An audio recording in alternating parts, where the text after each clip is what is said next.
ਇਹ ਜਿਹੜਾ ਮਾਮਲਾ ਜਿਹੜਾ ਪੁਲ ਡਿੱਗ ਪਿਆ ਨਾ ਜੀ, ਇਹਦੀ ਜਿਹੜੀ ਮੁਰੰਮਤ ਹੋਈ ਹੈ, ਇਹਦੀ ਸਰਵਿਸ ਹੋਈ ਹੈ, ਉਹਦੇ ਵਿੱਚ ਜਿੰਨੇ ਵੀ ਠੇਕੇਦਾਰ ਹੈ ਤੇ ਜਿਹੜੇ IAS ਅਫਸਰਾਂ ਨੇ, PWD ਅਫਸਰਾਂ ਨੇ ਕੌਂਟਰੈਕਟ ਦਿੱਤੇ ਹੈ ਤੇ ਪ੍ਰਾਈਮ ਮਿਨਿਸਟਰ ਦੀ ਸਟੇਟ ਦੇ ਵਿੱਚ ਇਹੋ ਜਿਹੀ ਦੁਰਘਟਨਾ ਹੋ ਜੇ ਤਾਂ ਸਾਰੀ ਦੁਨੀਆ ਦੇ ਵਿੱਚ ਇੰਡੀਆ ਦੀ ਬਦਨਾਮੀ ਬਹੁਤ ਹੋਈ ਹੈ।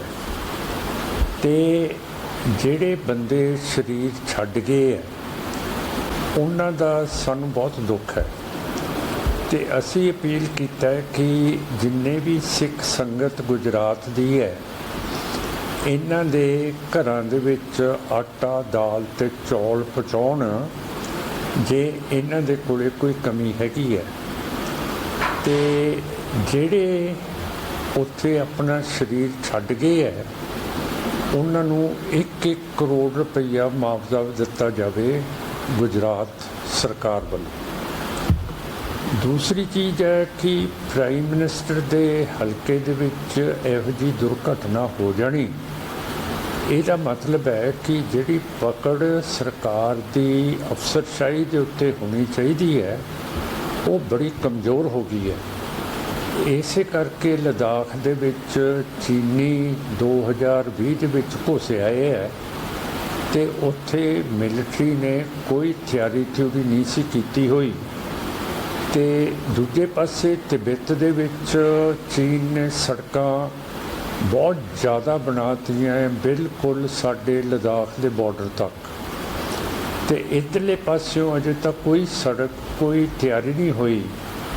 ਜਦ ਕਿ 1962 ਦੇ ਵਿੱਚ ਜਦੋਂ ਨਹਿਰੂ ਦੇ ਟਾਈਮ ਦੇ ਵਿੱਚ ਚੀਨ ਨੇ ਲੱਦਾਖ ਦੇ ਉੱਤੇ ਹਮਲਾ ਕੀਤਾ ਸੀ ਤੇ 40,000 ਸਕੁਆਇਰ ਕਿਲੋਮੀਟਰ ਸਾਡਾ ਲੱਦਾਖ ਦਾ ਇਲਾਕਾ ਲੁੱਟ ਕੇ ਚੀਨ ਲੈ ਗਿਆ ਸੀਗਾ। ਹੁਣ 1962 ਤੋਂ ਲੈ ਕੇ ਅੱਜ ਤੱਕ ਮੇਰਾ ਖਿਆਲ 60 ਸਾਲ ਹੋ ਗਏ ਹੈ ਤੇ ਫਿਰ ਮੋਦੀ ਸਾਹਿਬ ਦੀ ਸਰਕਾਰ ਨੇ ਅਜੇ ਤੱਕ ਤਿਆਰੀ ਕਿਉਂ ਨਹੀਂ ਕੀਤੀ ਕਿ ਉੱਥੇ ਸਾਰਾ ਅਸਲਾ ਚੰਗਾ ਹੋਵੇ, ਬੰਦੂਕਾਂ ਅੱਛੀਆਂ ਹੋਣ ਤੇ ਉੱਥੇ ਰਹਿਣ ਸਹਿਣ ਦਾ ਕੰਮ ਬਹੁਤ ਵਧੀਆ ਹੋਵੇ ਬਰਫ਼ ਦੇ ਵਿੱਚ ਸਾਡੀ ਫੌਜ ਦੇ ਲਈ। ਇਹ ਸਾਰੇ ਪਾਸਿਓਂ ਮੈਨੂੰ ਘਾਟ ਲੱਗਦੀ ਹੈ। ਤੇ ਜਿਹੜੀ ਅਫਸਰਸ਼ਾਹੀ ਹੈ ਗੁਜਰਾਤ ਦੀ, ਇਹਦੇ ਵਿੱਚ ਵਜ਼ੀਰ ਵੀ ਜ਼ਰੂਰ ਹੋਊਗਾ ਗੁਜਰਾਤ ਦਾ, ਕਿਉਂ ਕਰਕੇ ਐਡਾ ਵੱਡਾ ਕੌਂਟਰੈਕਟ ਬਗੈਰ ਵਜ਼ੀਰ ਤੋਂ ਨਹੀਂ ਦਿੱਤਾ ਜਾ ਸਕਦਾ।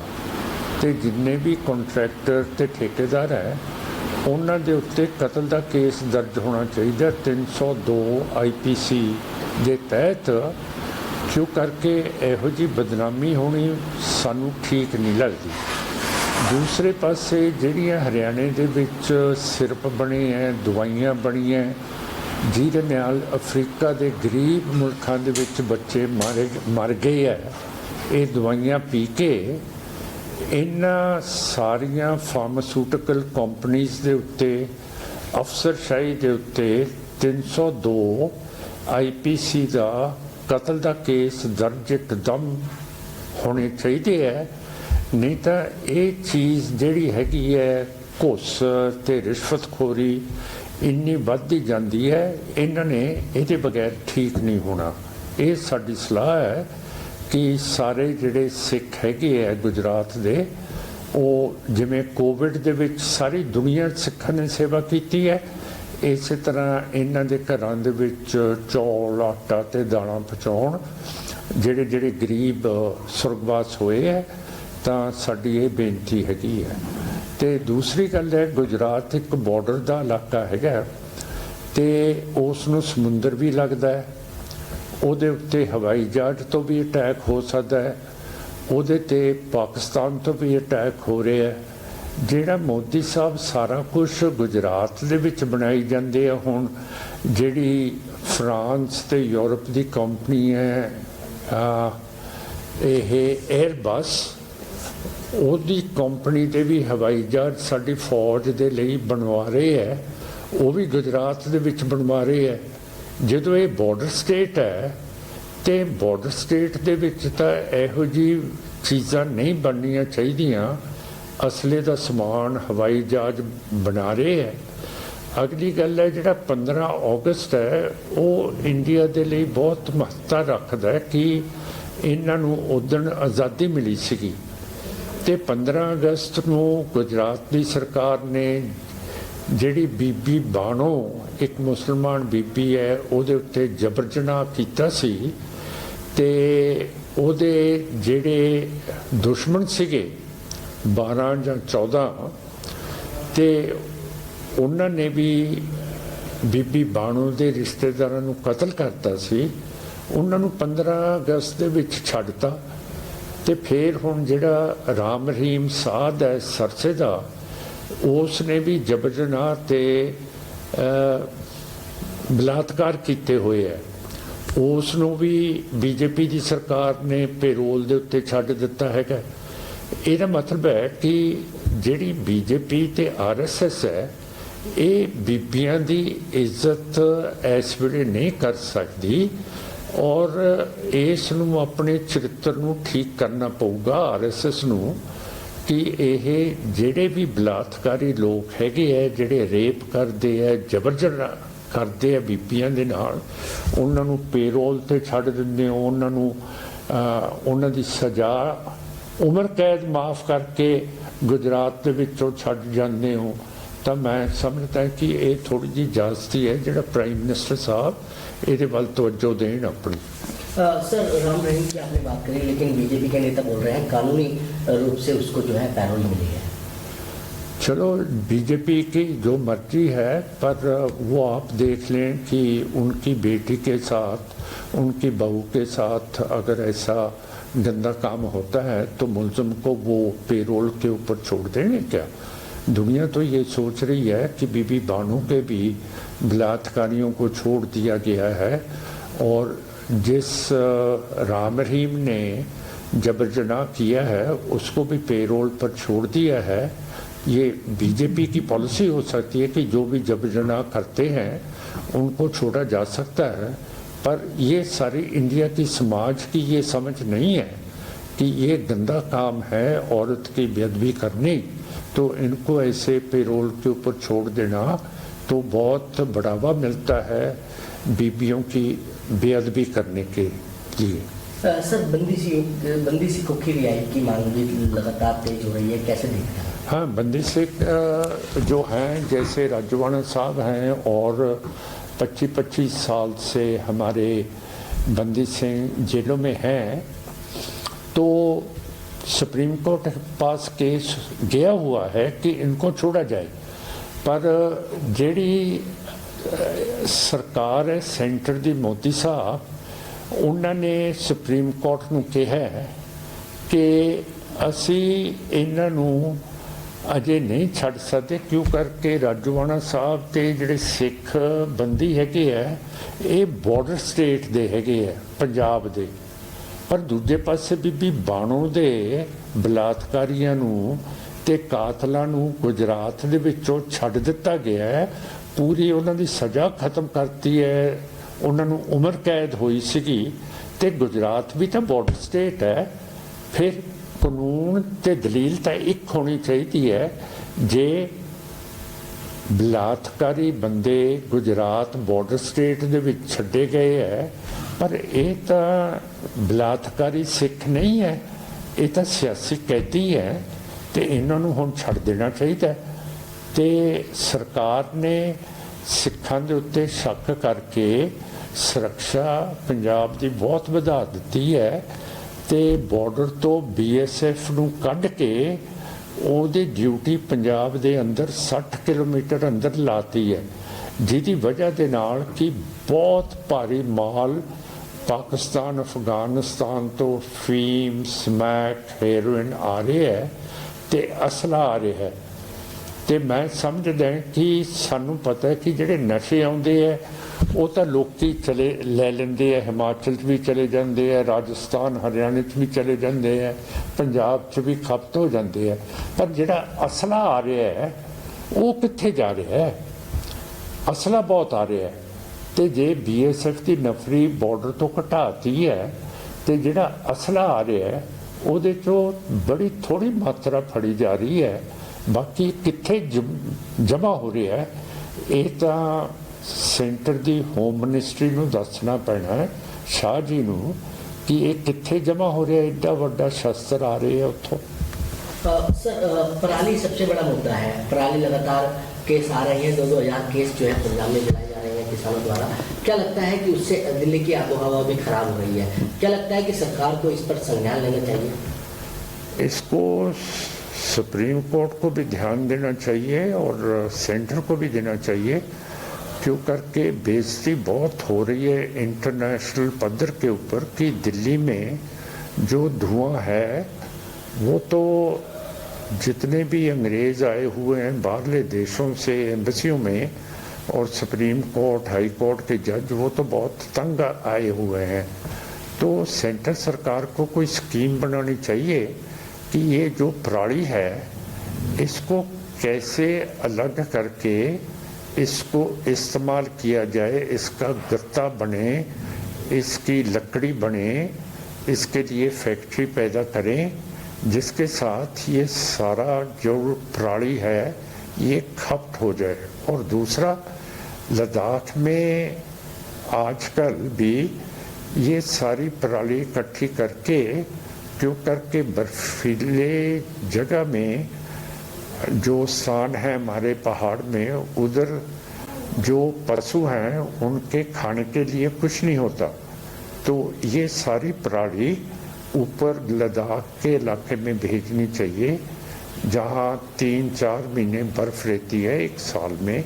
तो ये अगर ट्रांसपोर्ट, ये जो हमारे जवान हैं जहाँ सोते हैं बंकर में, अगर नीचे ये पराली को बिछाया जाए और इसके ऊपर गद्दा रखा जाए तो उधर तापमान नीचे नहीं आएगा और हमारे जो जवान हैं वो अच्छी तरह सुरक्षित उधर रह सकेंगे। सर, SYL का मुद्दा पंजाब और हरियाणा के बीच काफी लंबा मुद्दा है जो अब तक नहीं सुलझा है। हाँ। इतने साल हो गए और अगर अभी बात करें तो सुप्रीम कोर्ट के इंडिकेशन के बाद दोनों सरकारें भी बैठी, लेकिन भगवंत मान के रुख से हरियाणा की सरकार संतुष्ट नहीं दिखी, तो वहीं जो हरियाणा सरकार है उनके स्टैंड से पंजाब का सरकार संतुष्ट नहीं दिखा। तो SYL को लेके आप क्या कहेंगे? SYL का मामला है कि 1960 में इंदिरा गांधी ने पंजाब को तोड़ दिया था। पहले 1947 में अंग्रेज़ ने, गांधी जी ने, नेहरू जी ने पंजाब के 2 हिस्से कर दिए थे, एक पाकिस्तान को दे दिया था, एक इधर इंडिया को दे दिया था। और 1960 में इंदिरा गांधी ने पंजाब को तोड़ दिया। तो हम कहते हैं कि अगर हरियाणा का हक है, हरियाणा का इलाका वापस पंजाब में आ जाए तो फिर कानूनी और संवैधानिक तौर पर उसका हक बन जाएगा पानी का, क्यों करके जो संविधान है और रिपेरियन कानून है वो कहता है कि जिस सूबे से नदी बहती है ये उसी सूबे का हक है उस पानी के ऊपर और दूसरे सूबे का नहीं है। और जैसे अंकड़े हमारे पास हैं, हरियाणा को अब भी जमुना का लेके सतलुज ब्यास का पानी जो जा रहा है वो पंजाब से ज़्यादा है, पर जो हरियाणा के इलाके हैं अगर वो वापस पंजाब में आ जाएं तो फिर कानूनी और संवैधानिक तौर पर हरियाणा का पूरा हक बन जाएगा। ठीक है, तो यानी हरियाणा को पानी तभी मिलेगा अगर हरियाणा का वो इलाका वापस से पंजाब में चला आएगा। तो कानून तो यही कहते हैं ना, संविधान, आप संविधान की बात करते हैं ना। जब भी हम दलील से बात करते हैं, कानून और संविधान से बात करते हैं, ऐसे थोड़ी कहते हैं कि हम उनको नहीं देंगे, यो देंगे, वो देंगे। आपको दलील के साथ, कानून के साथ बात करनी चाहिए, जो मैं कर रहा हूँ। सर, अमृतपाल लगातार पंजाब में घूम रहे हैं लगातार, क्या कैसे देख रहे हैं आप उनको? और लेकिन लगातार कहा जा रहा है कि वो पंजाब का माहौल खराब करने के पीछे, वो जो ऐसे जो हिंदूवाद है इसको हमेशा शक रहता है सिखों के ऊपर। जैसे कश्मीरियों का 370 उन्होंने संविधान का हक तोड़ दिया है और पंजाब के अंदर BSF को बॉर्डर से ला के अंदर उसको पहरा दे दिया है, ये हिंदुत्व के लोग सिखों के ऊपर शक करते रहते हैं। अमृतपाल सिंह जी बहुत अच्छे शरीफ आदमी हैं, वो सिखों का प्रचार कर रहे हैं और बच्चों को कहते हैं कि आप अमृत पानी छको।